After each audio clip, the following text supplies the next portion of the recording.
Alright, let's discuss steel gauge. So, the lower the number, the thicker the steel. Alright, so 14 gauge is, for example, a lot thicker than 18 gauge. There is a 250 micron difference between 16 gauge and 18 gauge. So you can imagine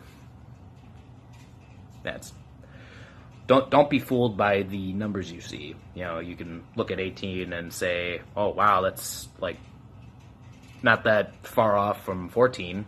I mean, really, it's quite a substantial difference. That being said, we recommend that we recommend 14 gauge for the helmet and 16 gauge for everything else. You can technically get away with 18 gauge for your torso armor. I personally wouldn't recommend it, just due to the fact that, you know, thinner gauges tend to warp a little easier, and, you know, it can get that close to your bones. So,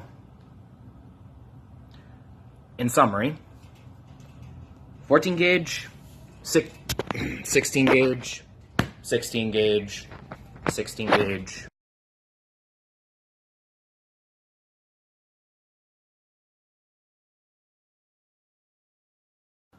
Let's discuss some armors you can get away with lower gauge steels.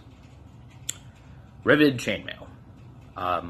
Due to the fact that each of those links are, you know, very, very small and riveted shut, you don't need a thicker gauge for them.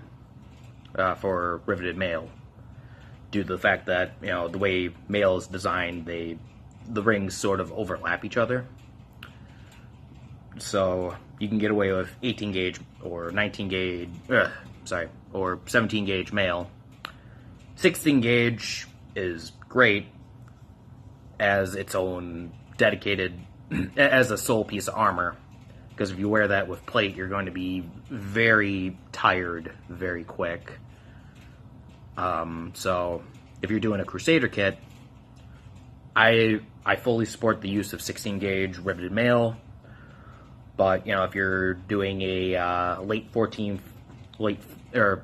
century knight kit, go 18 gauge. It's lighter. You'll be happier. Armors like Lamellar, you can get away with 18 and 17 for the same reason. You know, they overlap each other. Brigandine, I'd still recommend 16 gauge personally, because, you know, it's they're bigger, more solid plates, but it's pushing it. But you could supposedly get away with 18 gauge or 17. All right.